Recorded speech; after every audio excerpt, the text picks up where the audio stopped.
Heavenly Father, we thank you for this day. We are so mindful that each and every day is a beautiful gift from you, and we choose to rejoice and be glad in it.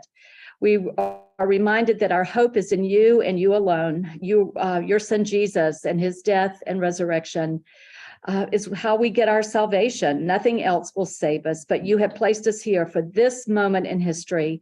So as we look around this dark and broken and hurting world, I just pray that you will use us to be your people for this moment in history, your light and your salt in this very, as Jeffrey says, unprecedented time in which we're living. But may we look at it as an opportunity to be your people. May we represent you well by the power of your Holy Spirit. We ask your blessing on our evening. I ask your blessing on Jeffrey and Dolly, their family, this ministry that you've blessed them with, and that we are recipients and just can be a part of it, and how you have brought us together for this time. And again, it is your day, and we choose to rejoice and be glad in it. And I ask all these things in the precious name of Jesus, our Lord and Savior. Amen. Amen. Okay, Jeffrey, I think this is all yours. Just pass this around if anybody wants to get that information.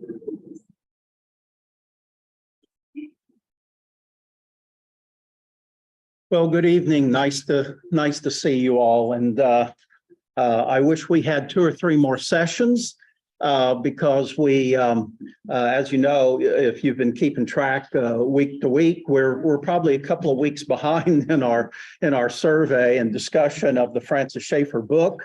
We'll go as far as we can this evening. I never mastered the gift of speaking like an auctioneer.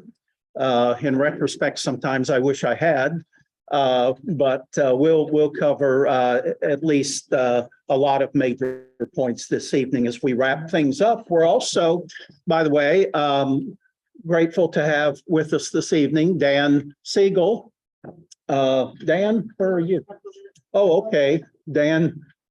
And Dan will be speaking for a while on the life of Frankie Schaeffer, Francis Anita Schaeffer's only son, and his interesting life in that family and after the death of his father. So anyway, I have a lot to talk about and glad you're with us. And those of you who are joining us on Zoom, always good to see you all as well.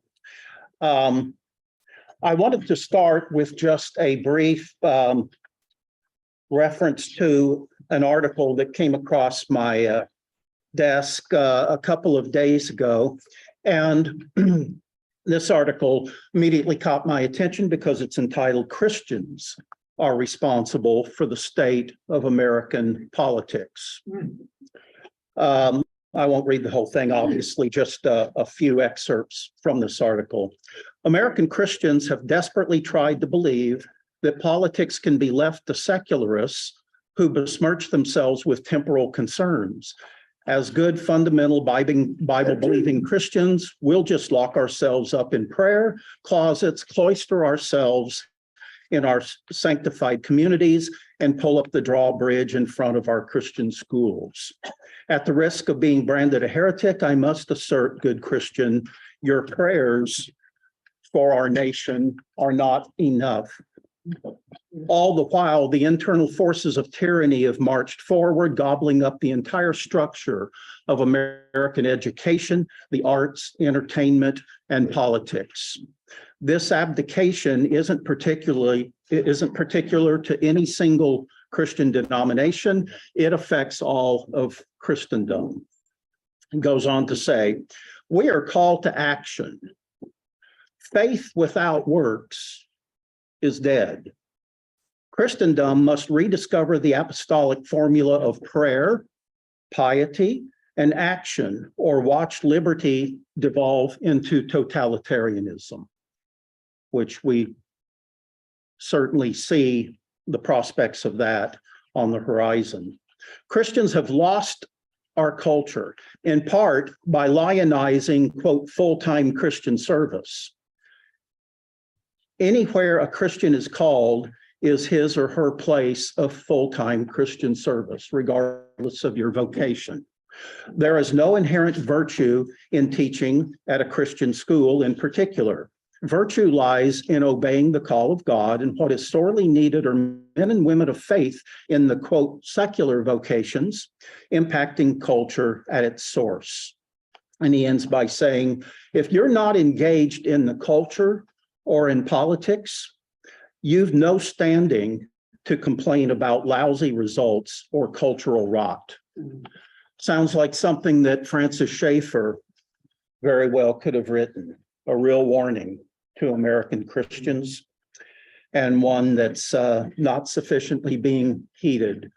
As we know, the culture war, yes, it's political, has its political implications. Most everything in life does, but fundamentally, what's going on in our society and culture is the result of the spiritual condition of America and the moral condition of America. And at the most superficial level, it expresses itself politically as well. So Christians need to wake up. Christian leaders in our churches need to wake up before it's absolutely too late. And so I hope we take that calling very, very seriously. All right, now I'd like to begin with Bruce's help with a video, a short video. This is a 45-second video, so it won't take up too much of our time this evening. But I thought it really was important to show this because it emphasizes so well some of the major points that Schaeffer has made and we've discussed over the last several weeks. And that is, what is our calling as creatures made in the image of God and as people who are supposed to represent the values of the kingdom of God? And so we will be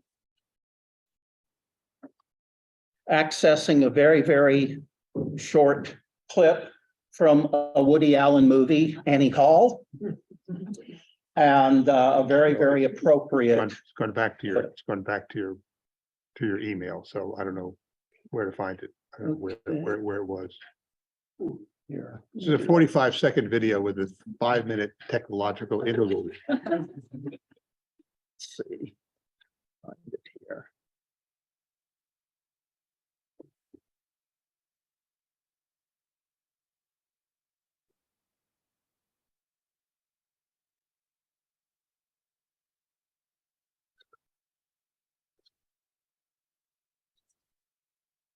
On YouTube?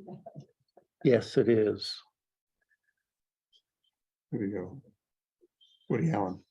Yeah. Woody Allen. That one there. This one here. All right. Now, the next prayer is, will we have sound? He's been depressed. All of a sudden, he can't do anything. Hang on. Let's see what there's sound here.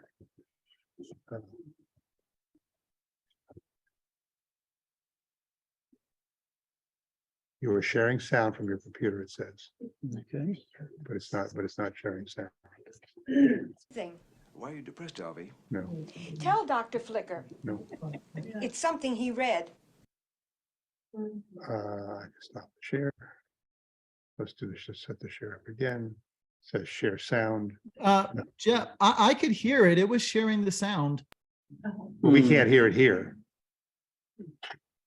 So maybe you could repeat the word. Or Eric, if Should you I wouldn't do the mind just voices kind of too, like when I read acting the it out. Shall I do voices too, like when I read the The parent? universe is expanding. That would be helpful, yes. Well, the universe is everything, and if it's expanding, someday it will break apart, and that will be the end of everything. What is that your business? He stopped doing his homework. What's the point? What has the universe got to do with it? You're here in Brooklyn. Brooklyn is not expanding. It won't be expanding for billions of years yet, Alvy. And we've got to try and enjoy Well, just ourselves imagine while we're here, huh? And how perfectly it relates to some of the major themes we've discussed over the last several weeks. Jeffrey, You remember last week when you did something, when I said the sound system was off and that little speaker came on right there? That may be what it is again. No, it's on this time. Its eyes are. Yeah, it's on. Well, that's the benefit of being on Zoom Yeah. tonight. They heard it and we did. I know what we're gonna get here. Once a mystery. Skip it. Put it out there. I bet it's gonna be a mystery, Jeffrey, that's all. Okay. All right. I'll just see if I get, now can I get back to Zoom? That's the next question. Okay.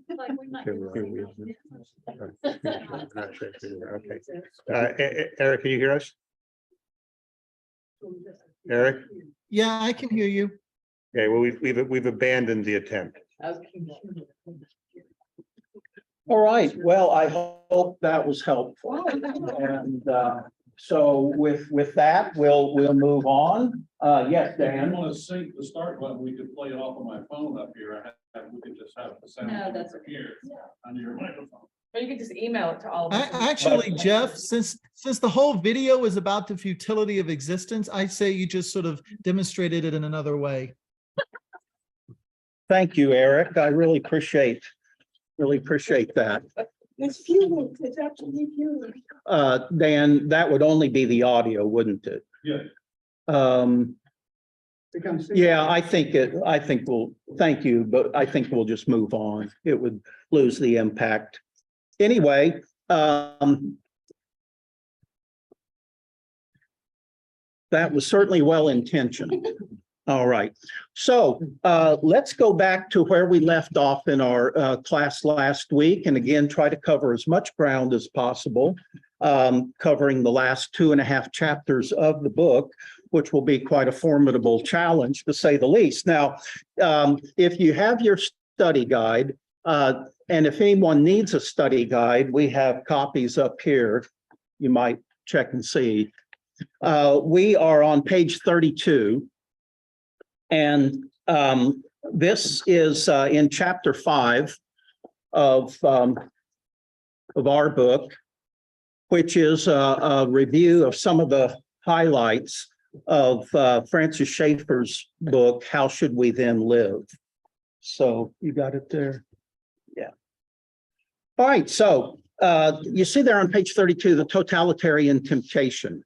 Now, Schaeffer ended his book, How Shall We Then Live? With a dire warning against encroaching authoritarian governments in Western nations, including the United States. C.S. Lewis had also warned against this trend, as had Aldous Huxley in Brave New World, George Orwell in Animal Farm in 1984. And I wrote quite a lot about this thing in my book, C.S. Lewis on Politics, Government, and the Good Society. Now, by the 1980s, Schaeffer was certainly not alone in his assessment of the challenges that Western civilization in general and American civilization in particular were facing.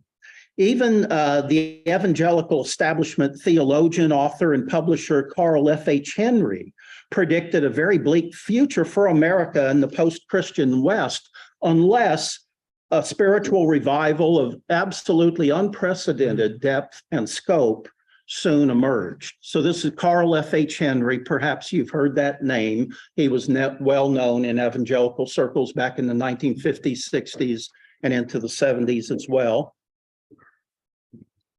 And in 1988, Carl Henry wrote a book called Twilight of a Great Civilization, in which he wrote, quote, a half generation ago, going back to the 1930s and 40s or whatever, the pagans were still largely threatening us at the gates of Western culture, barbarians at the gates.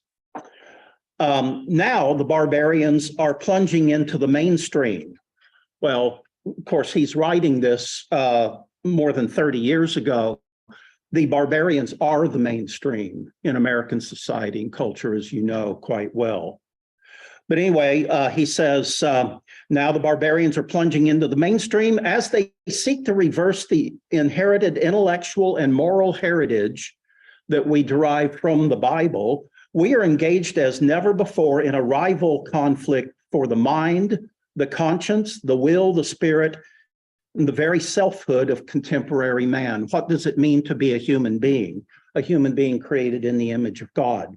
He goes on to say, we may now be living in the half generation before all hell breaks loose, and we will be remembered, if we are remembered at all, as those who gave their hearts and minds and very bodies to plug the dikes against impending doom.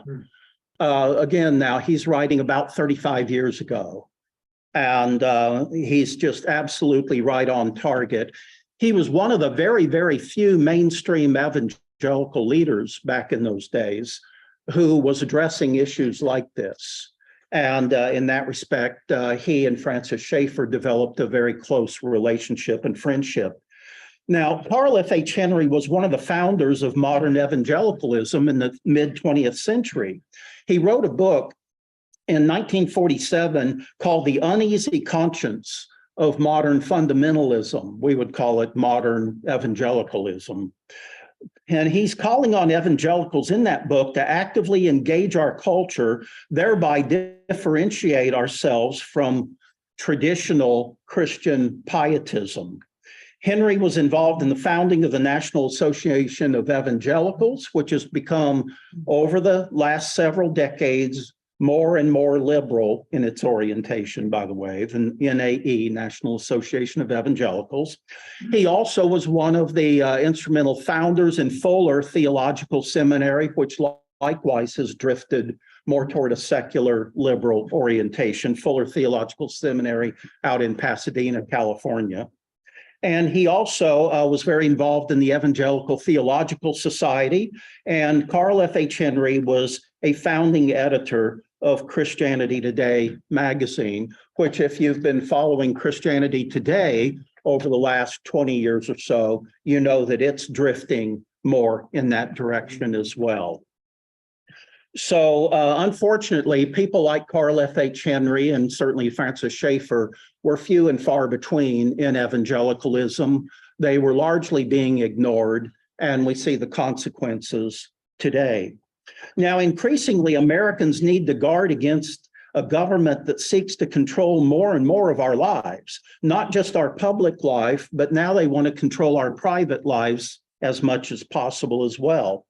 Government elites working with, and Schaeffer emphasizes this point just as C.S. Lewis had in several of his writings, government elites working with technocrats, educrats, the educational establishment, mediacrats, those who control the media, and corporate titans push a secular agenda that will further marginalize and diminish any residual Christian or natural law influences of the past.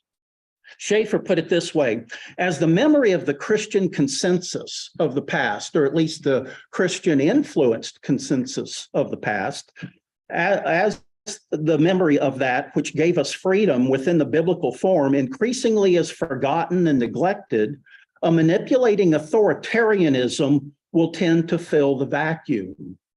In lieu of a moral consensus based on natural law principles, liberty degenerates into libertinism, and with libertinism and chaos comes eventual, a void, and a void which the government will fill.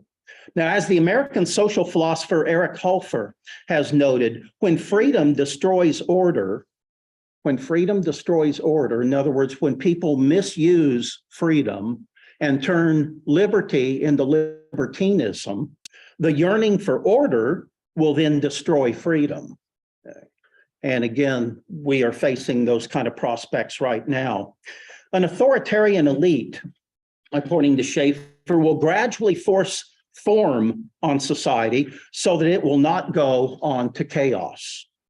And most people will accept this authoritarianism from the desire for personal peace, in other words, the desire for security and affluence, which again, remember, those are two themes that Schaeffer keeps coming back to, and that is Christians have adopted, have enculturated the major themes and priorities and values of mainstream non-Christian society, in particular, an obsession with security and an obsession with affluence, leading to apathy and from the yearning for order to assure the functioning of some political system, business, and the affairs of daily life.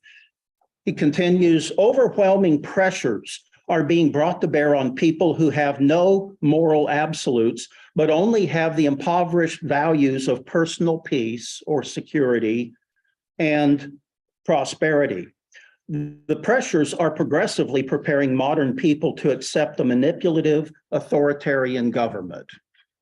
And we are, to say the least, one election away from going totally over the cliff and never being able to recover again.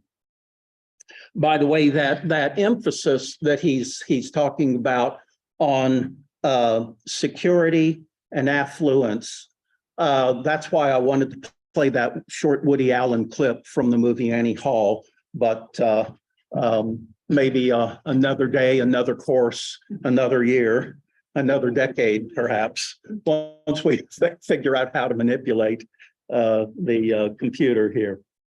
Now, one of the greatest challenges, according to Schaeffer, comes from media bias. Now you'd think, gee, that sounds very contemporary. We've been hearing a lot about that in recent years. Certain news organizations, he tells us, do not so much report the news as generate and package it to fit their agenda. And I'm sure you find that absolutely shocking. You can't imagine that major media would be up to such gimmicks and manipulation. He also focuses in this book on the technology factor. And of course, he's writing 35 years ago. So, you know, some of what he writes is a bit out of date, but I think the theme is as applicable today as it ever has been. Schaeffer writes, we must not forget the manipulative capacity of the high-speed computer. What will protect us from computer control of our lives? To say it in another way, what use will the present totalitarian countries make of high-speed computers being made available to them? As never before, governments can violate privacy by monitoring telephone, cable, telex, and microwave transmissions, which carry much of today's spoken and written communications. So again, he is, I think, you know, inspired by the Holy Spirit in what he's writing here. So he is addressing not only media manipulation, but the threats we face from big, what we call today, big tech as well. Now, he goes on to say that the very nature of free will itself is being threatened, perhaps most ominously, by genetic engineering. And again, we think he's writing in the 70s and the 80s, say, genetic engineering. For many secular biologists and government officials, genetic engineering can improve the human race and accelerate the pace of human evolutionary development.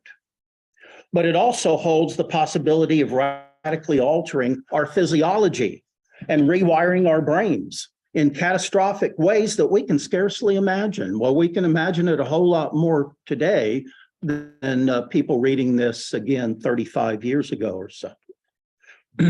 Schaeffer envisions this threat again nearly 50 years ago. And in keeping with the tenets, though, of evolutionary scientism, genetic engineering is analogous to treating human beings like soulless machines.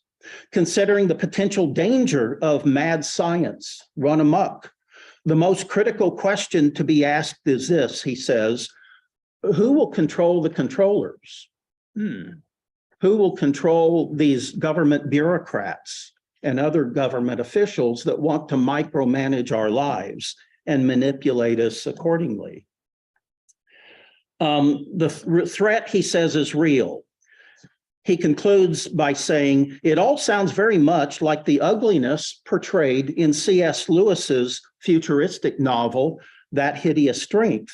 Lewis wrote that in 1945. He says, any modern authoritarian government has almost endless means of manipulation. And of course, we see that very, very well. Again, Schaeffer's writing 50 years ago.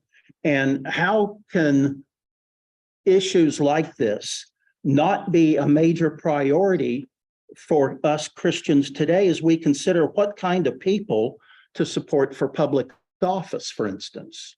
We have these two political parties that are almost like two different worldviews, which is why they can't cooperate on anything. They're constantly clashing on everything, the great issues and even issues that are fairly insignificant, but they represent two totally different mindsets. And one, the Democratic Party, is all about government control of our lives on an increasing level moving forward. So these are matters to be taken very, very seriously. And these are matters that should be preached in our churches seriously as well.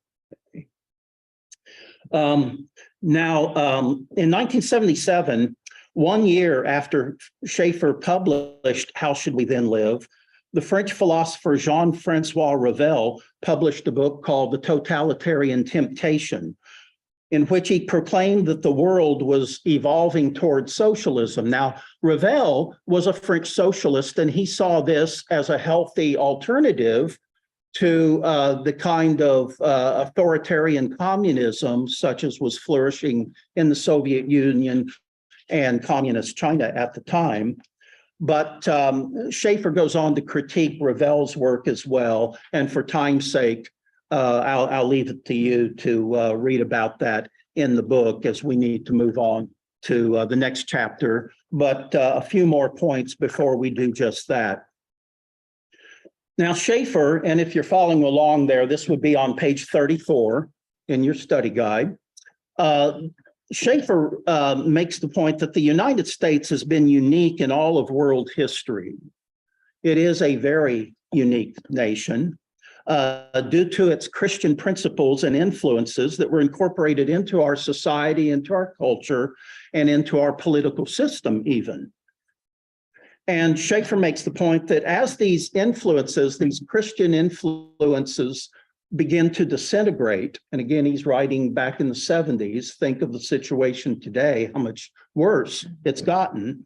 As these Christian influences disintegrate, he says there are only two alternatives in the natural flow of events. One is the movement toward greater authoritarianism or even totalitarianism. And the other alternative, the only other alternative to that, is that our society once again begins to affirm the base which gave freedom without chaos in the first place. In other words, God's revelation in the Bible and the revelation through Jesus Christ, which makes it imperative that Christians understand that the Christian faith is a comprehensive worldview. It's not just a private personal relationship with God through faith in Jesus Christ, although it is fundamentally and essentially that, but it's more than that. It's a comprehensive worldview. It's a comprehensive worldview that addresses the whole spectrum of life, from theology, how we think about God, to philosophy, to our moral values, our relationships, our vocation, how we look at the arts and entertainment, finances, politics, and so on. Schaeffer puts it this way: will we resist the authoritarian government in all of its forms, regardless of how that authoritarianism is marketed? And authoritarianism is oftentimes marketed very, very cleverly. The danger in regard to the rise of authoritarian government, he says, is that Christians will be still as long as their own religious activities and their personal evangelism and lifestyles are not disturbed. So as long, we think, as the government leaves our churches alone, then, it's not so serious. But he goes on to say, let us be realistic about all this. If we as Christians do not speak up as authoritarian governments grow from within and come from without, eventually we or our children will become the enemy of the state, the enemy of society. No truly authoritarian government can tolerate anybody who has a real absolute by which to judge the government's arbitrary absolutes and who speak out and act upon that absolute. This was the issue with the early church in regard to the Roman Empire as it applied to the worship of Caesar. Caesar is Lord. And of course, the Christians refused to sign on to that and responded, no, Jesus is Lord. And that was the primary reason why the early Christians were persecuted so severely, because they acknowledged an authority above and beyond the state. Okay. Now, the current state of the American church, and we need to take this with utmost seriousness. Again, this is 35 years ago, Schaeffer's writing.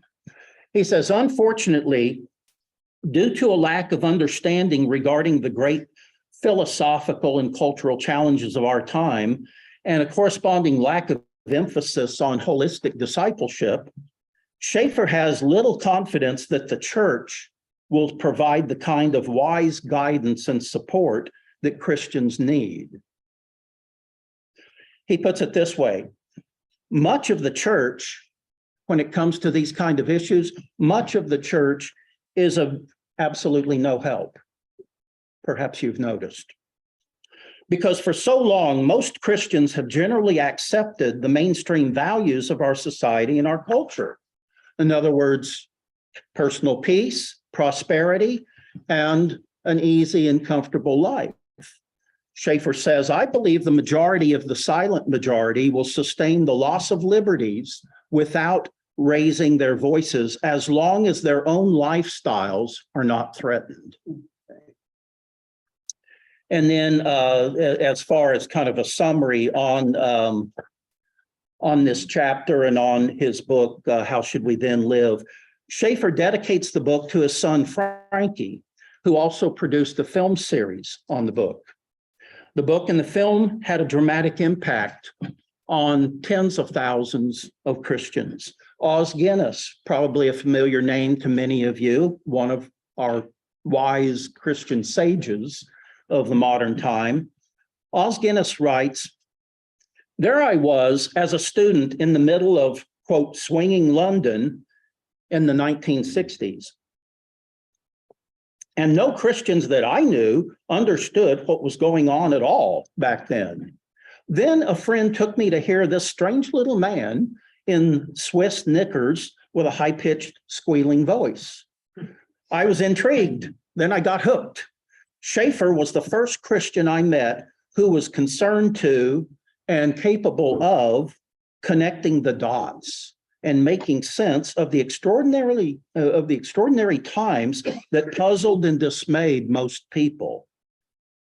The theologian Chad Owen Brand puts it this way: in 1978, I spent 10 successive Thursday nights going to a church in Fort Worth, Texas, to view the successive installments of the film series, How Should We Then Live? At the time, it was a tour de force in Christian film production. Ben Mitchell, professor of bioethics and contemporary culture at Trinity Evangelical Divinity School, writes, quote, I first saw Schaeffer's film series, How Should We Then Live? In the early 1980s in a philosophy of religion class at Southwestern Baptist Theological Seminary. I had read several of Schaeffer's books prior to this. Schaeffer was an apologist for his own day and a popularizer of profound truth. Because of his amazing breadth of learning and his penetrating insights into the culture, he was a brilliant diagnostician. But Schaeffer was also prophetic, both in the sense that he foretold the truth of God and that he foretold the direction that our culture was going. He foresaw the downward spiral of 20th century nihilism, narcissism, and atomistic autonomy. He predicted something very much like postmodernism. He prophesied, excuse me, he prophesied that art would become pornography. Have you noticed? Especially the music industry. But of course, it's pervasive and it's in our schools now. And you might have noticed the other day that there was a major protest going on at a school board meeting up in Michigan, protesting pornography in the schools and all the way down to the elementary schools. Who was leading that protest, by the way? Muslims. Muslims. Is that not a damning indictment on the status of Christians and Christian involvement in our society and culture today? So he prophesied that art would become pornography and that our culture would become increasingly anti-natal, in other words, the abortion industry, sacrificing its offspring on the altar of its own crass pleasures. I remember seeing a quote by, oh dear, what was her name? The lead singer of Fleetwood Mac, what's her name? Stevie Nicks. Yeah, thank you. Stevie Nicks talking about how when she chose an abortion, it saved her career. She is so thankful. Well, she didn't use that word thankful, but she's so glad that she chose that. Otherwise, it would have really interrupted her career. And that's the major argument they give. Yeah, often, especially, at the higher levels of culture. Sacrificing our offspring on the altar of its own crass pleasures. Donald Williams, who's a professor at Toccoa Falls College, writes that think for a moment about what the Christian movement, especially its evangelical wing, was like before Francis Schaeffer came on the scene in the 1960s. Most believers were unaware that there was such a thing as a biblical worldview. And of course, in our ministry and all, we do full-length courses on biblical worldviews. We compare and contrast a biblical theistic worldview with alternative worldviews. And but back in these days, 30, 40 years ago, Christians were not even thinking in those terms.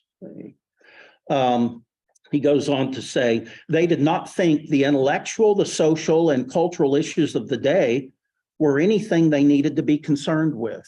Christians just kind of sheltered in place in their little, groups in church and so on, and let the rest of the world and the rest of the culture go by. There's so much more in that book, How Should We Then Live? I wish we had more time to explore that, but talking about this drift toward authoritarianism and all, you see on page 33 in your study guide, the chart, political orientations, 2 models.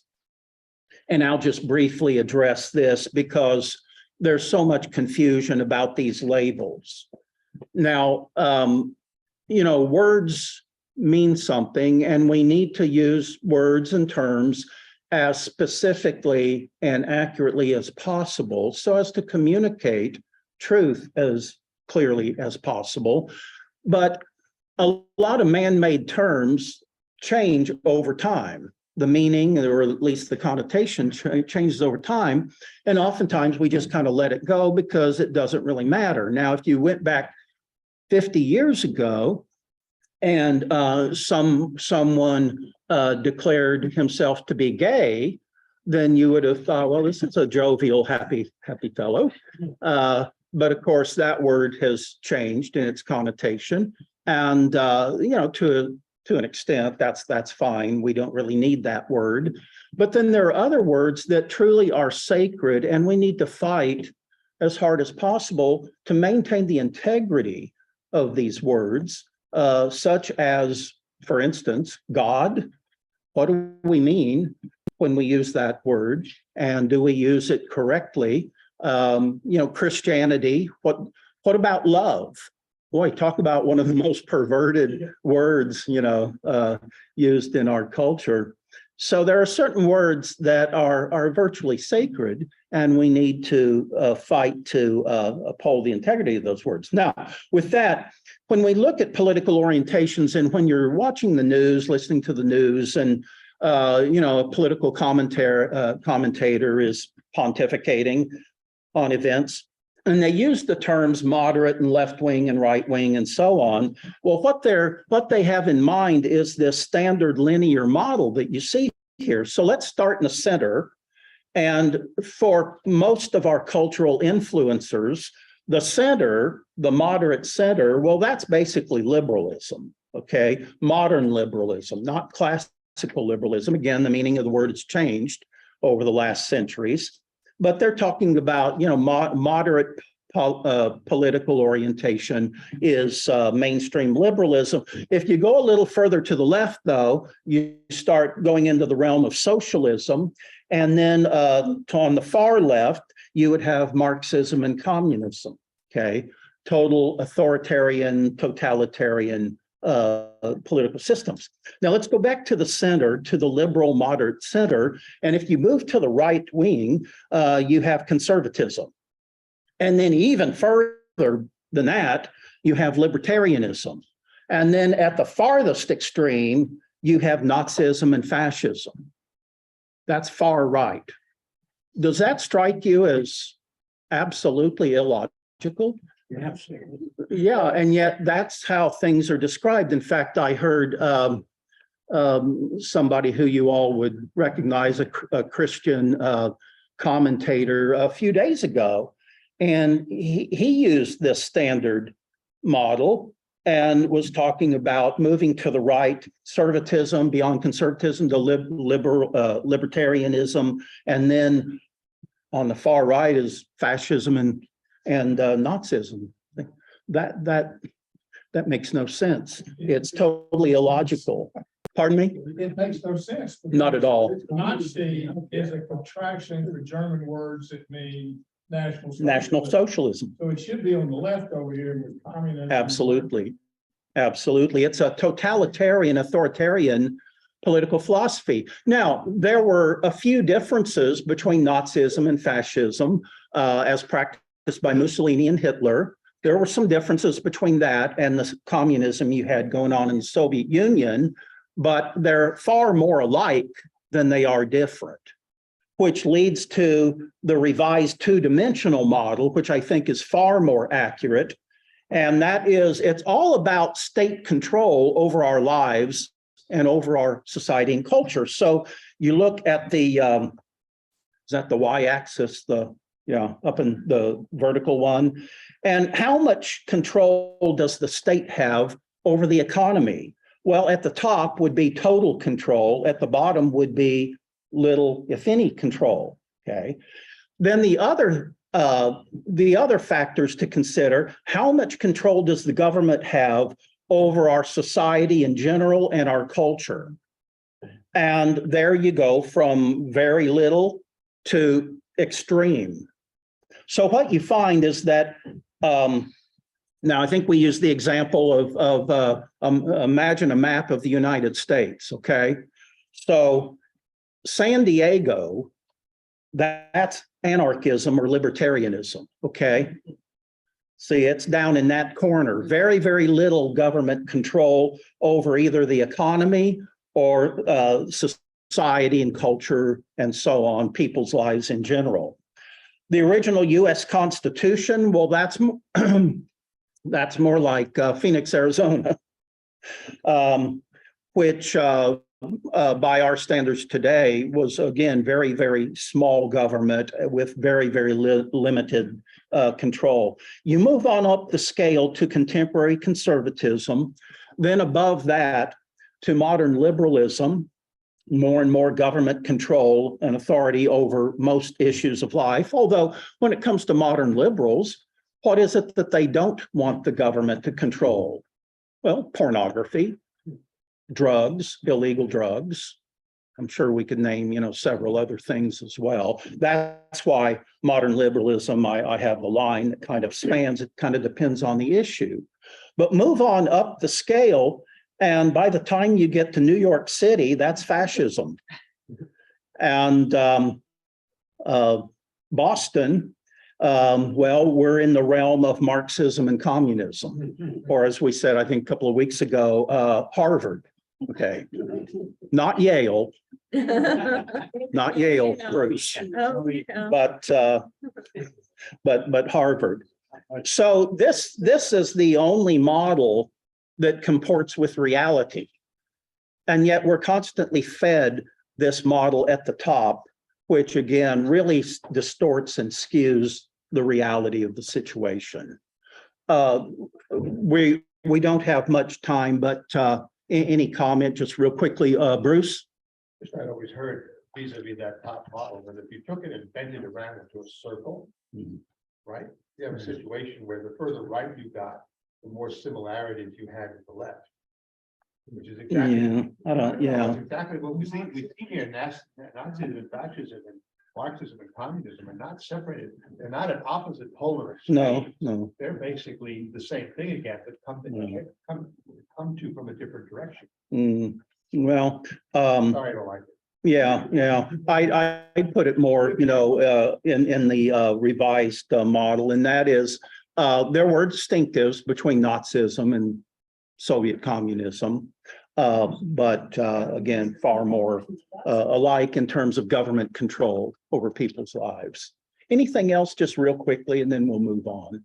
Yes, Ray? I would just say the key distinction between Nazism, fascism, and communism. Communism is global. That's one of the differences. And Nazism and fascism are national. Yes, that's right. Both of them got that from World War I, and they saw how much sacrifice someone would make for their own nation. Yeah, you're quite right about that. And of course, Nazism was also very racist, which Marxism and communism, at least theoretically, is not based on racism. Although in reality, especially in the Soviet Union, it trended toward anti-Judaism, but a lot of the early Bolsheviks were Jews, of course, as well. So again, there are differences. Communism, there's no private property rights, free enterprise. There was in Germany, but increasingly, as we got into World War II and the Germans, especially as they were getting beaten in the war, the government was taking over more and more and more private property and industries and so on. So again, they're they're like rival gangs, basically. Think of, Watts or South Central LA, the Crips and the Bloods. Now, who are the good guys? Well, there's no good guys. They're just rival gangs. And that's what we find with these extreme authoritarian political labels as well. Well, that leads us into chapter 6. And chapter 6 is Christian social and political activism. And again, we've talked about some of this intermittently over the last several weeks. Schaeffer, of course, is going to be emphasizing that responsible citizens, responsible Christians in a free society can ill afford to adopt a pietistic mindset that separates holistic Christian discipleship from their citizenship responsibilities. And yet that's oftentimes implied in a lot of our churches is, we don't talk about politics here. Well, look, these political issues, the important ones, they are all moral issues. And at the very heart of the matter, they're spiritual issues.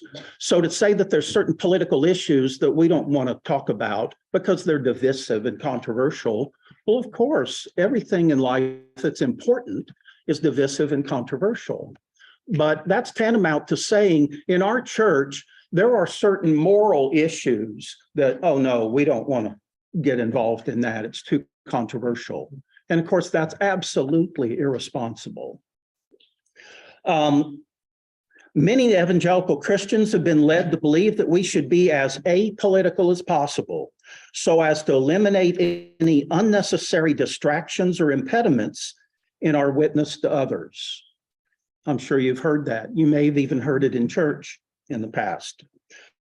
What really matters, they remind us, is the gospel. Now, the implication is that politics is unspiritual, it's dirty, and it's divisive. By the way, it is all those things, by the way. But, it's nonetheless erroneous, as we've emphasized before, because if we truly love our neighbor, as Jesus commanded us to do, then we are going to be very attuned to the kind of society and culture and moral culture in which we and our neighbors live in as well. So Jesus says, love the Lord your God with all your heart, soul, and mind. This is the greatest commandment.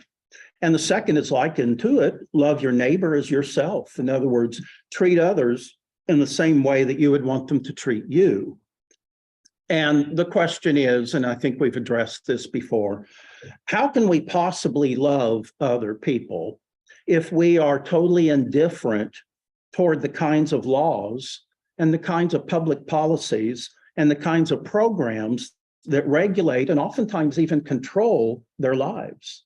You can't really love somebody if you couldn't care less about their physical, material needs, their social, relational, psychological, emotional needs, and so on. If all you care about is their religious life, well, that's a rather narrow focus in terms of loving another person.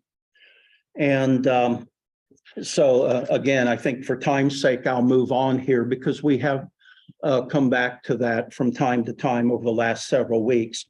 Now, if you look on page 38 in your study guide,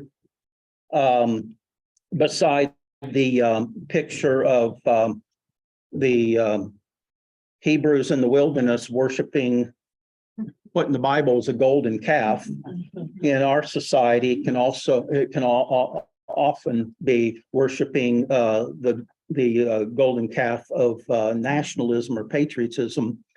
In the 1960s, and by the turn of the 1960s, Francis Schaeffer, he's been thinking about the deeper ramifications of his faith and what it means to hold to a comprehensive Christian worldview. He's been thinking about those matters for at least 10 years, if not more, but he's still a work in progress, of course. There's still so much more to learn. But in the 60s, Schaeffer was introduced to the works of R.J. Rushdoony, Rouse's John Rushdoony. That may be a name that's maybe familiar to some of you, probably not others. But Rushdoony was a Calvinist theologian. He was a philosopher and a historian, and he's oftentimes referred to as the, quote, father of Christian Reconstructionism, or another word for that is dominionism. Now, Rushdoony was a staunch theocrat. He rejected the traditional concept of separation of church and state. And I mean separation of church and state in the original meaning of the term, not how it was perverted in later generations. Rushdoony promoted this Christian America thesis and the idea that America should be governed by both the Old and New Testament law. Now, over time, the more Schaeffer reads about Rushdoony and thinks about Rushdoony's implications, he begins to distance himself from Rushdoony due to the implications of Rushdoony's theocratic views. Unlike theocrats who want the church and state to be united, such as was the case in the Roman Empire, then the religion was paganism, of course, but then after Christianity was deemed the official religion of the Roman state, then you had Christianity in the Roman state, basically working in concert to basically govern people's lives. And so this unhealthy, by the way, an alliance like that of church and state is always corrupt. There's no exceptions in history. It's always corrupt. It corrupts the religious establishment. and certainly doesn't improve the status of the governing officials either. But unlike theocrats, Schaeffer opposed this unholy union of church and state, realizing that such a relationship only compromises the independence and the integrity and the prophetic role of the church. If you've got this unholy alliance of church and state, you're not going to have church leaders speaking out prophetically against despicable acts, ungodly acts of government officials. In fact, those high-level clerics in a situation like that, they are on the government payroll. And so they're not going to be, uttering, prophetic denouncements of government policies. Francis Schaeffer puts it this way: we must make definite that we are in no way talking about any kind of theocracy. And yet he was accused of that. He was accused of that by liberal Christians and leftist Christians, but they're totally misinterpreting and misrepresenting his views. He goes on to say, we should not confuse the kingdom of God with our country. We should not wrap Christianity in the national flag. And by the way, Francis Schaeffer was one of the first evangelicals back in the 60s and 70s to call on evangelical churches to take the American flag out of the sanctuary. Okay. Used to, you had the American flag and the so-called Christian flag up there. And he said, no, that, that has no place in a Christian meeting place, worship center. But although he disavowed this Christian America thesis, he did believe that the Christian faith is a comprehensive, biblically based belief system that should govern all of life, but that's our lives as Christians, not, citizens in general. Therefore, he encourages political activism among evangelical Protestants, especially in relation to the great moral issues such as abortion and religious liberty. And, if someone is confused, morally confused on the abortion issue, I would not trust that person and their opinion on any moral issue whatsoever. That is about as black and white as you can possibly get. The right to life, as opposed to life just being at the whim of what do they call them these days? The pregnant person. The childbearing individual, yes, or potentially childbearing individual. In our family, we decided that my wife would bear the children, and that was a pleasant choice. Well, hey, wait a minute. If I identify as a childbearing person, I have the right to do that. Oh, my goodness. Oh, okay. All right. Oh, yeah, we're running quickly out of time. But due to the lack of emphasis in Christianity today on holistic discipleship, Schaeffer had very little confidence that the church would provide the kind of support that Christians desperately need back in the 1970s up to the present time as well. And again, I want to be respectful of Dan's time, so I'm going to stop my comments here. And Dan, if you talk real fast and finish a couple of minutes a little earlier, then there are a few more comments I'd like to make as well. Oh, let me just set up your presentation by mentioning that in chapter 7 of the book, I talked briefly about Schaeffer's family. His wife, Edith Schaeffer, became a well-known evangelical author, wrote several books. They had one son, Frank. Later, originally he was referred to as Frankie. Then later in life, he called himself Frank. And they had three daughters, Priscilla, Deborah, and Susan. And the daughters all continued in Christian ministry very actively throughout the rest of their lives. We know one of the daughters, Susan. But Frankie, the son, was his situation was quite different, and Dan will explain that. So Dan, wonderful to have you with us this evening, and I appreciated so much your article in the appendix of the book, and I know you're going to review that. So Yes. thank you very You much. can leave that up there, actually. What's that?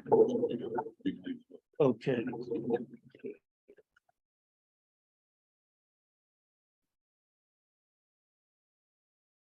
Thank you. Good evening. Before I start, I should probably ask, can I get a show of hands of anybody, has anybody actually read my little piece in the appendix? Oh, that's not bad. That's not bad. That's about 40%, 35%. I'll take that.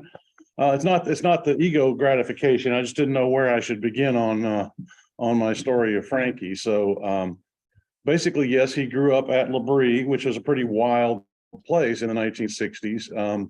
You know, Schaeffer gets a bad rap from some. Can everybody hear me okay? Schaeffer gets a bad rap from some people today who have written things like, well, you know, he spent all this time, the elder Schaeffer, we're talking about Francis here.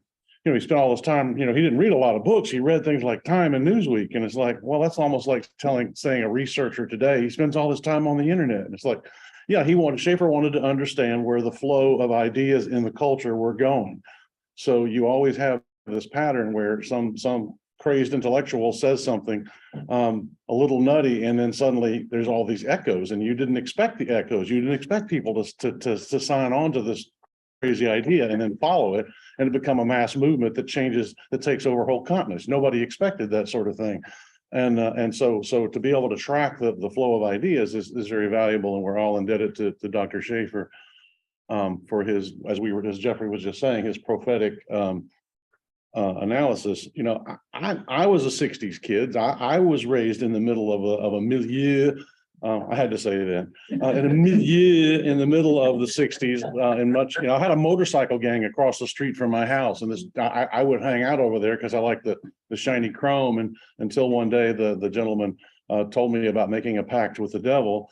And he's like, you know what a pact is, kid? And I was like, I think it's some kind of contract. You're a smart kid. Well, anyway, so I went home to my mommy at that point. But anyway, where I was going with this was that Frankie had a front row seat for the 60s, even though he's in this Swiss chalet up on the mountainside and arguably in the middle of nowhere. In fact, they were on a bus stop to the ski resort up the hill. And so they got a lot of jet setters and other people coming through, hitchhikers and hippies and everybody else. And again, because Dr. Schaeffer wanted to be just absolutely on top of the ideas that were driving the culture. You know, he always had, you know, one investment. They didn't have a car. Dr. Schaeffer didn't have a desk, but they always had the newest Beatles album because they wanted to see what people were thinking and why they were thinking those things and where the culture was going to go. So Frankie writes, and I quote him in the appendix here, that it was a strange childhood, but it was a good childhood. It was very, very different than most people's childhood to have all of these, you know, rock stars tromping through, Timothy Leary tromping through, all of these famous and infamous people. Just a wild time. But it was also a rural area. And so he got to know farmers and go on hikes and skiing accidents and all of the sorts of things that Switzerland offers you. As he got older, you know, the question was, well, I don't know how much. I haven't been here for these classes, so I don't know how much we've gone, you know, how deep we've gone into Schaeffer. I imagine pretty deeply, but Jeffrey might have mentioned that originally Prisca, who he just mentioned, Priscilla, the I guess the oldest daughter, she was the one who kind of got Labrie going, the ministry going, by dragging college students home to have, like, you know, that's a great question. My dad would be good at answering that question. And so Schaeffer would answer these theological and other questions to show that Christianity was relevant to today. And anyway, I'm getting a little bit afield, but the idea was that Schaeffer began speaking to larger groups, and someone finally hid a tape recorder in a potted plant. He didn't want his talks recorded, but somebody hid a recording unit in a potted plant, and so they had tapes, and then the tapes were eventually turned into one of the books, and subsequent books emerged, and Schaeffer finally came to America in the mid-60s and created quite a sensation on college campuses because it was thinking intellectual Christians who appreciated his work. Most regular everyday Christians like me, they wouldn't catch it, but the people at Wheaton College and other evangelical strongholds of thought wow, this guy is wild and new and different and exciting. But yeah, I'm just an ordinary Christian layman. My first exposure to Francis Schaeffer, if you can believe it, was hearing his voice on Jerry Falwell's Old Time Gospel Hour radio program in 1979. And I said, this guy's amazing. Who is this guy? And then through some circumstances, I actually got to see the film series, not How Should We Then Live? I got to see the film series, Whatever Happened to the Human Race, which is, of course, the one on, can everybody still see me here? Which is, of course, the series that's directed by Frankie on abortion and euthanasia and other cloning and other challenges to human life and basically sanity. Meanwhile, Frankie was a young man, and he was coloring outside the lines, and he would date the girls that were visiting L'Abri and go beyond dating, and one of them became pregnant as a strange result of this. And he did marry her. Yes, he did. And they're still married. Thanks be to God. They're still married. And, they put up with each other. I think it's more one-sided than that, but frankly, but pardon the pun, but he faced with this newborn child. He's like, how could anybody abort a baby? He's just astonished at the wonder of God. And so you kind of go, well, how could your moral failure lead to the flowering of the evangelical pro-life movement? Well, there you go, right there. And so there apparently was actually some arm twisting from son to father to get Dr. Schaeffer more involved in the pro-life movement and to speak out heroically on it. So Frankie, now of course, as everyone here knows, Dr. Schaeffer died in 1984. Well, Frankie moved to America in 1980. And this was right in the thick of, if you know anything about American cultural and political history, this was right in the middle of the what we now call the religious right. This was the Reagan coalition that was being cobbled together between Reagan Democrats, traditional people who'd always voted Democratic, but saw how strange the Democratic Party had been getting. And they valued human life, and they were going to have to vote Republican, even if it, sawed off their arm or whatever. They weren't happy about it, but they were like, okay, look, the Reagan option offers us things that the other option no longer offers. The Democratic Party is no longer going to stand up for the sanctity of human life. But I don't want to get political here. I'm just saying this is the history. Well, so Frankie, having already directed this film and produced the other one, was part of the tours that went around for the films. And I have this little show and tell box. Sorry if y'all, I'm off camera here. I need to do something with this box. I need a second chair, I guess. Anyways, well, actually, I think it's over there on the table. Anyways, sorry, y'all, you who are on Zoom, you're not going to have this opportunity, but those of us here, I do have a table full of books, which we'll come to in just a moment. But anyway, we'll come to that subject. Oh, thank you. You rock. Jeffrey rock. Can we all agree that Jeffrey rocks?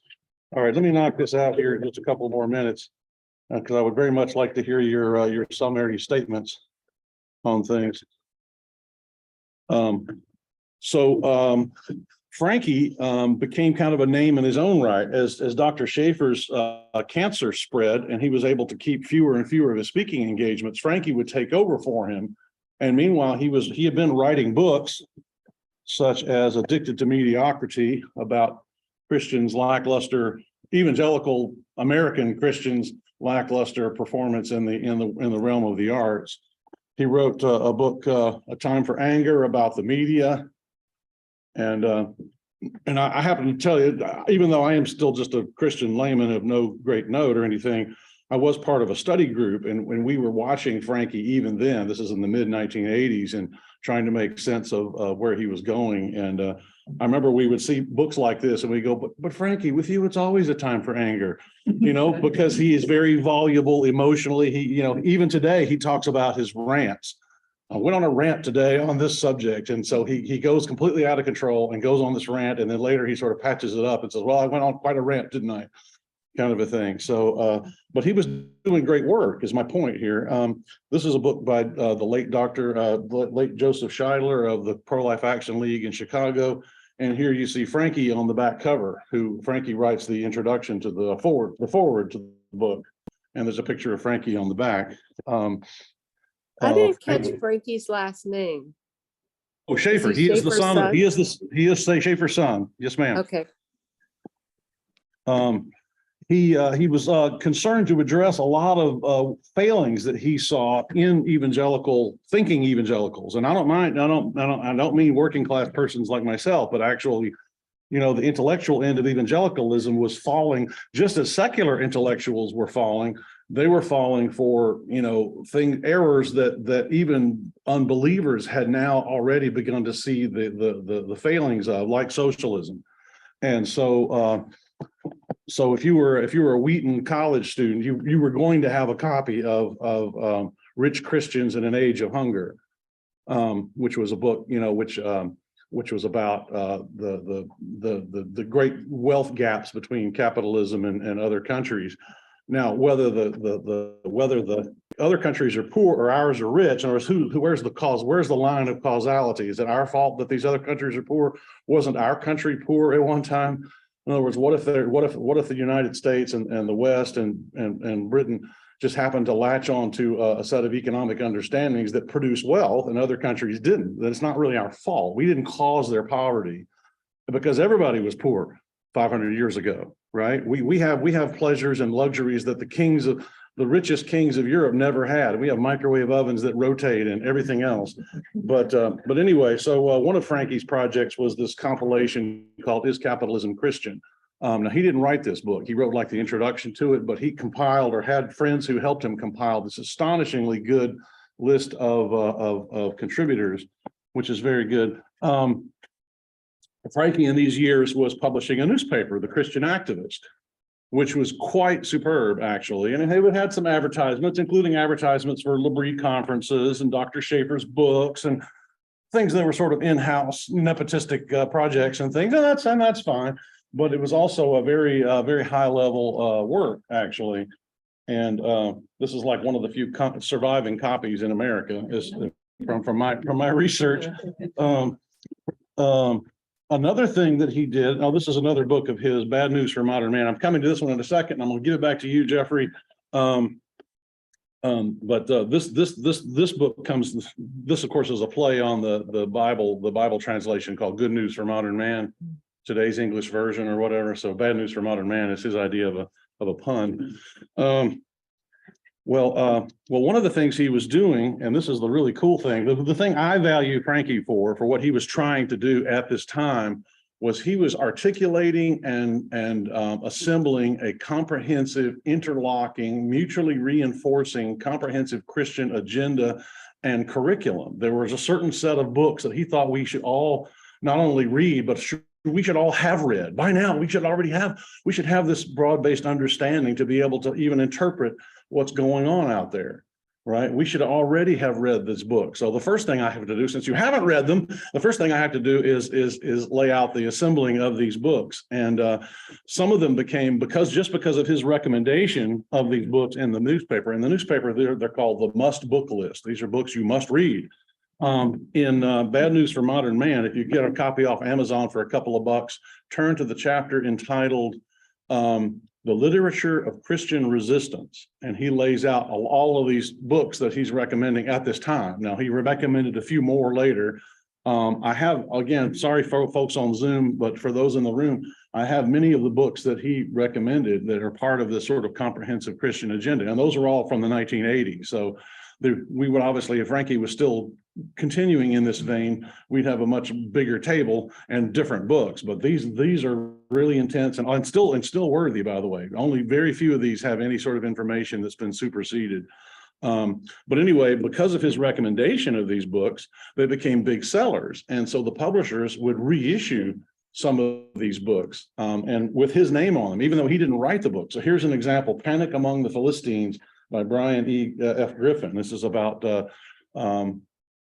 let's just say compromises in modern arts and bad modern art. Let's put it that way. Bad theater, bad cinema, bad records, bad art. But even though Brian Griffin wrote the book, up at the top it says a Francis Schaeffer Christian activist book, because he recommended it in his paper, and they became huge sellers just with it. Even the reissues became big sellers because of his name. Other books, he actually he found authors who he liked and adopted them and introduced them to a publisher, and they became big names, these authors, but based on his sponsorship. Do we have about 2 more minutes? Yeah. Can y'all indulge me for about 2 more minutes? Yeah. What this is, for those of you under 40, is a cassette tape. This is a recording, and well, the reason this is relevant is if you do, I'm not saying you have to or you should, or I will be disappointed if you don't, but if you do decide to avail yourself of my chapter in the appendix, you will see that one of Frankie's self-recriminations was that when he would go out to make what became his standard stump speech, he would go out in the hinterlands and he'd fly around on other people's jets. And having grown up without a car, he's now flying around on jets, and there was culture shock there. But he would make this speech, and it had variations to it, but he always hated himself because he was believing the content of his speech less and less. He had a culture shock from growing up in hippie Switzerland to now dealing with, suits and ties and televangelists and strange people. Sorry, like Pat Robertson. Sorry. If Pat Robertson fans come kick me afterwards, we'll talk.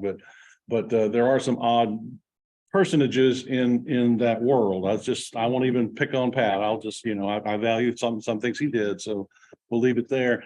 Anyway, so what I have here on this little box, this is called a tape player. What we have here is about 70 seconds of Frankie's speech. This is from 1984. Frankie gave this talk at First Baptist Church Atlanta, and this is just about 70 seconds of it, if I push the right button. There is a war in this country. It is a war that will decide the fate of this nation and the fate of the church. Take abortion, for instance. Do you think that a nation that can accept abortion and now infanticide as legalized, for instance, in the infant Doe case, in which the Indiana Supreme Court majority opinion allowed that child to be starved to death for 6 days in Bloomington, Indiana, do you think for a moment that it will end there? Don't you realize that a society whose idea of the sanctity of life is that the only people who are allowed to be around are the wanted, the perfect, and the planned, will also be a society that very soon has very little room and very little tolerance for the unwanted and unplanned Christians, who will more and more be perceived as a nuisance, just as an unwanted pregnancy is. Haven't you seen the handwriting on the wall of the increasing level and escalation of confrontation between Christian schools and institutions and the state?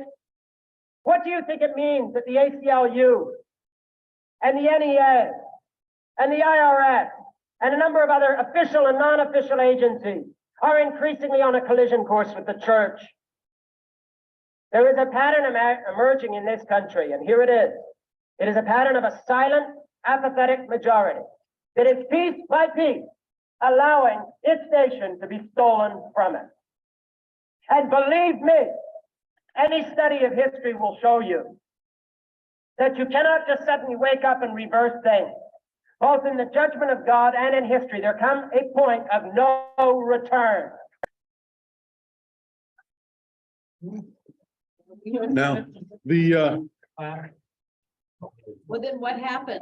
well, that's the great question, which Jeffrey put me on this case, a year ago practically.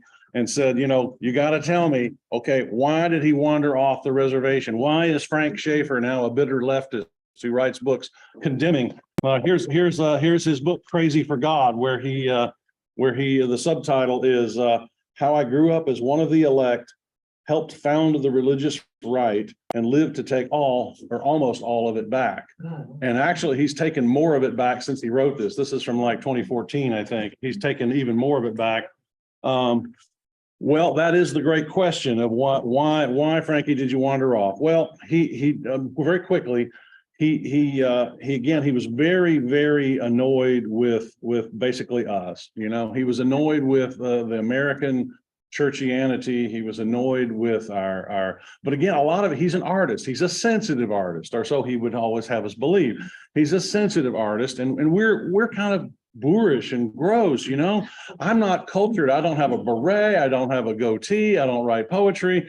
And so we're not his people, you know. I couldn't. You do wear knickers sometimes. I don't wear knickers, and I don't. You know, the only reason there's any sherry at my house is from watching Frasier. Okay, so you know, so I'm not a sophisticate. My point is, and neither were American Christians sophisticates at all. And the big thing he really wanted to do, the thing he really wanted to get, because he had worked on these films, producing and directing, he wanted to be a director of Hollywood features. And so he went to Los Angeles, and I won't belabor the story, except that the first movie he did is this horrible dystopian road warrior sort of picture called Wired to Kill. And it's called that because there's all these grotesque, sadistic booby traps in this post-apocalyptic world of tomorrow. Now, very quickly, Jeffrey, it's yours, okay, but let me just knock this out.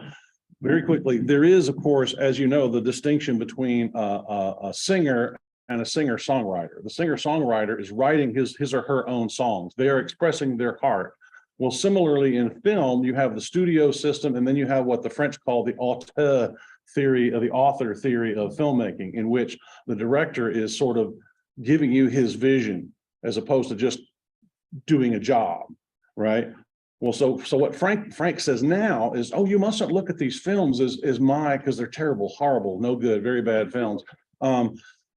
Frank says today, and he said this on PBS, I couldn't find the quote for the book. Sorry, Jeffrey, but I did love looking for it. But I heard him say this on NPR or some left-wing network. He said, you know, you mustn't think of these movies that I made, these terrible movies that I made, as somehow expressing my belief on film or art. No, I was just trying to gain experience. I was just trying to learn the craft by taking commercial assignments to make movies. Well, here's the thing. This is a postcard for Wired to Kill, and this was sent out about 1987 to a Christian bookstore. And it says, a personal message from Frankie Schaeffer. Dear friend, I have just completed my first feature film, Wired to Kill. My movie will be playing at a theater near you. It is a philosophic, artistic, and entertaining statement. And please go see my prophetic movie at your local theater.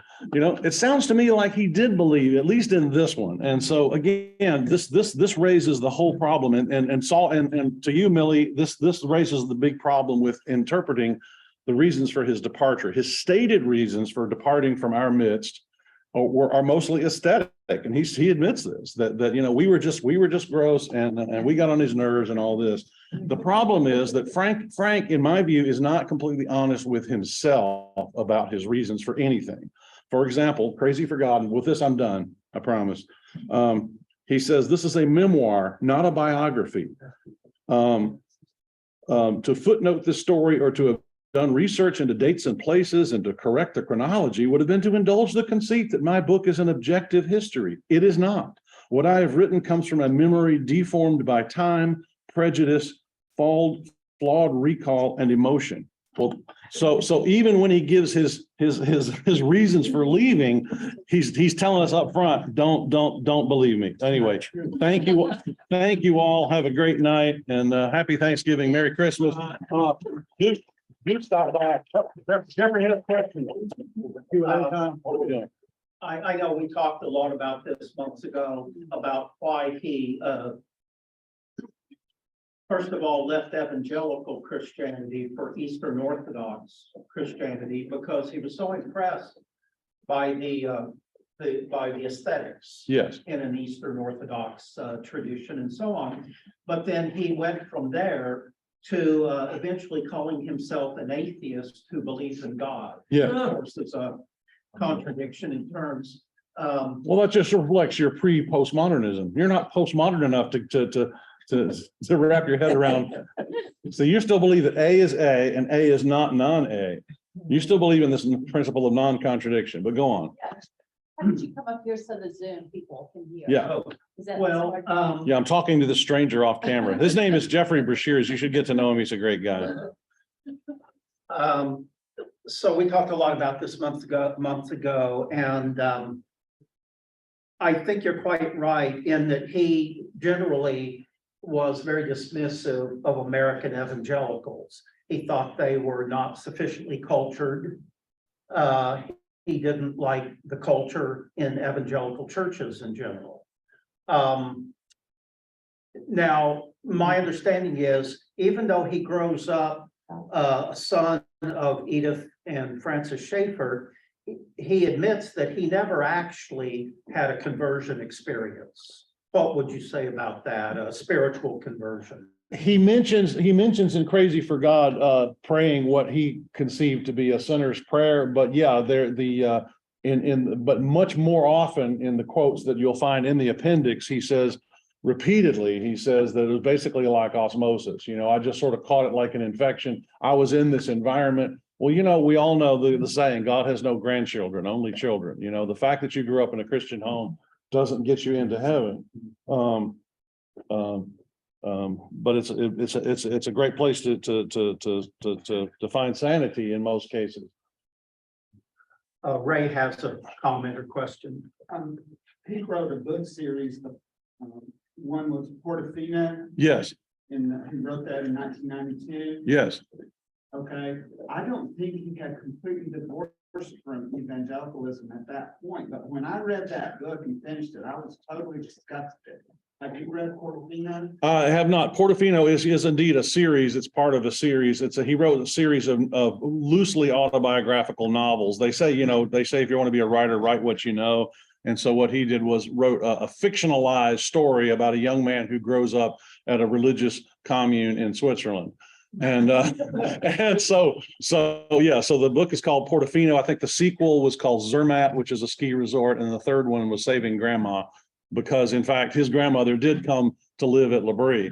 But there's some really interesting things even about the book. And yes, the people who stand in for his parents are not treated very charitably. And Frankie has said uncharitable things about his parents in other contexts. He did, I think, achieve a substantial reconciliation with his mom before Edith died. I think they got on good terms, but it wasn't uncharitable. It was totally disgusting. well, I was trying to be understated, and You were trying to be charitable. I was trying to be charitable. Yeah. So no, yes. Os Guinness, whom Jeffrey referred to earlier, says that Frankie's whole account of the Schaeffers was quote, a scurrilous caricature. The elder Schaeffer had real faults. And I've even had, I think it was Dick Keyes who runs the L'Abri ministry in Boston. I think Dick Keyes said, yeah, he was a real sinner like the rest of us, He didn't always, he wasn't perfect. I'm sorry, we don't have any option. One Christian writer objected to Schaeffer because he was flawed. And it's like, yeah, well, I'm flawed. So what are you going to do with that, But I think Portofino reveals that his desire for sexual immorality was an overriding factor. Frankie's desire. Yeah, absolutely. I'm sure it was. Yeah, he mentions. I'll read the. I would refer you to the appendix because I try to keep it all G rated and not even PG rated. But yes, he did seem to seek out every new female that came to L'Abri in the hope that he could find some sort of a better relationship than he had before they got there. Yes, sir. Is he still alive? If so, where is he living? He's been living. Has he mellowed any since? No, not mellowed. He is a bitter left-wing leftist. He is a bitter leftist, and he's still good. He's still good for a good rant. He still runs his I think he still runs his blog on Patheos. I'm pretty sure he still writes for outfits like the Huffington Post. Gets interviewed by NPR. Gets interviewed by NPR and other places. But mostly I think, and he may not fully realize this, but mostly he's a weapon. He's a cudgel in the hands of the secular left to try to debunk either Christianity or even the Schaeffers or the pro-life movement or the religious right. Is like, see, these people are messed up, but this guy, he saw through it, you know, and so the turncoat or whatever is rewarded, and so he doesn't see that he's getting the reward that Judas got in a way. I'm not saying it's as bad as that, but I'm sorry. He has slowly walked away from his pro-life commitments. I would say it's not quite total, but it's pretty total as far as I'm concerned. He's on YouTube. You can find a lot of YouTubes of a very angry Frank. And one of the most recent ones I happened to hear, he was like, it's a phony issue. And why is it a phony issue? Because we're not arguing for instant socialism, which will just bathe everyone in resources such that anyone and everyone can have as many babies as they want. And so because we're not willing to subscribe to his particular political program of political and economic program to bring in the millennium, then obviously we're phony. We don't really care about the unborn children. Anyways, let me give this back to Jeffrey. Jeffrey has important things to tell us. Yeah, just a few comments to wrap things up. Stop by the table and interact with Dan. Dan is, as I wrote in the forward to the book, Dan is a living encyclopedia on Francis and Frankie Schaeffer. Thank you, sir. And a wonderful friend. Well, in closing, in summary, chapter 7, I wish we had the time to go through it a little more systematically. One thing that I emphasize in the chapter is he was, of course, a rather controversial character in evangelicalism. He had a lot of detractors among people who were self-described moderate, political moderates, also liberals and those on the left. And nobody really questioned his sincerity or his motives. But there were 3 issues in particular that generated most of the controversy surrounding Schaeffer. And again, for time's sake, I'm not going to explain these, but let me just mention, and if you will read that section in the book, I think you'll find it to be very insightful. Some scholars, both those who generally admired his works and others as well, would challenge his philosophical, his historical, and his artistic credentials and assessments, because he was not an expert in any of those fields. He was what we would call an autodidact. In other words, he was self-taught.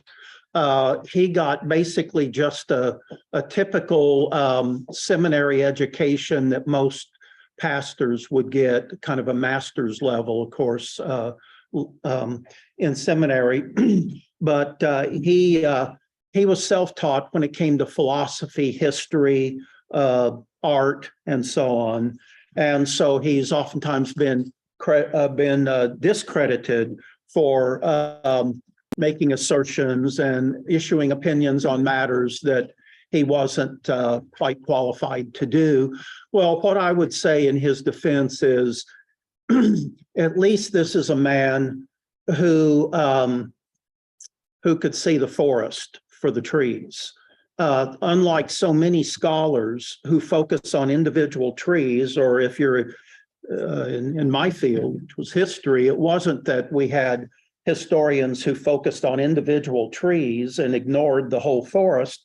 We had historians who focused on individual branches or even limbs. And I knew some who focused their whole career on individual leaves, actually, on the tree. So at least Schaeffer has this broad understanding of worldviews and worldview analysis. And in that sense, he's not an expert on everything that he addresses, but he does come from a comprehensive, holistic Christian worldview. Second argument is that many self-styled evangelical, quote, moderates were prone to accuse Schaeffer of sowing dissension and division within the evangelical community because he would call out influential evangelical leaders and also acclaimed institutions like Fuller Seminary, like Wheaton College, and like Christianity Today. And so he'll be criticized for not being, a good enough, loyal enough team player. Okay. But most egregious in the minds of his critics was the fact that Schaeffer was calling for Christian involvement and Christian engagement in the great controversial cultural issues of the late 20th century, everything from abortion and infanticide to threats posed by the socialistic agenda of the modern Democratic Party. And that outraged a lot of fellow evangelicals as well. So in the summa of that chapter, I quote several tributes to Schaeffer by people you're aware of and you respect, Billy Graham, Os Guinness, people like that, J.I. Packer, and several others as well. And again, for time's sake, Charles Colson.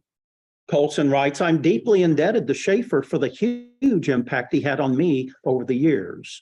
And he goes on to talk about Schaeffer's importance and value. And look what happened with that. Colson, and now, the Colson Fellows and Yes. Colson Center. It's amazing the impact. So what Quite Francis Schaeffer started and how it's just really multiplied. Quite a legacy. Yes. Yeah. And I'm so sad that even though the status of C.S. Lewis has continued to rise, and rightly so, he was great. Unfortunately, the status of Francis Schaeffer has diminished. I think if you were to take a poll in a typical church, just a small minority would hardly have ever even heard of him, let alone know much at all about his career. And that's really regrettable. And I talk in this chapter about why that's the case, why we still hold Lewis in such high esteem, but Schaeffer has been largely forgotten. And it's, again, regrettable that he has. I'll close with a comment from Donald Williams, who's a friend of ours and professor of English at Toccoa Falls College. "Schaeffer has never been replaced by another voice of equal stature." Wow, that's to be taken seriously. And then my closing remark in the book: "To live faithfully and effectively for Christ in contemporary, quote, post-Christian America, students and adults alike would be well advised to read, absorb, and interact with the thoughts, the insights, and the challenges they'll encounter in the writings of two modern sages, C.S. Lewis and Francis Schaeffer." So if you haven't had a chance yet to finish the book and read Dan's article there in the epilogue, or the brief reviews of 10 of Schaeffer's books that I highly recommend, I hope you'll take the opportunity to do just that. And again, sorry we've run so short on time in this course, because there's so much more I would have liked to have shared that I think would just be an incredible blessing to us all. But hopefully we've done our best to redeem the time. And I really appreciate your involvement, those of you who so faithfully join us online as well. And So I hope this course has been not only informative and interesting, but been a source of great inspiration. And we need Christians who are resolute, who are courageous. The whole culture is against us. And so much of the culture in our churches is lacking courage. But God has called us to be right here, right now, at this time in history. And we're to take that seriously and do everything possible to be a source of light and love and hope and truth. So I hope we'll take that with utmost seriousness. And I think if you read about the life of Francis Schaeffer and read some of his works, it'll do nothing but just embolden you to stand up for what's good and true and beautiful in life. So it's been great being with you all. Dan, thank you very much. So stop by the table, if you will. Millie has a comment here. Just to say thank you again, Jeffrey. We put in the chat your address and everything on the chat for those in Zoom. Here it is. And then we're just reminded, what are we going to do in January? Well, that's a problem for the Holy Spirit. Okay, not there yet. You'll let us know. Yeah, no, we do have a couple of options in mind, Okay, good. but all right. Thank you, Jeffrey. Thank you. Thank you Have a all. good Merry, happy Thanksgiving. Friday.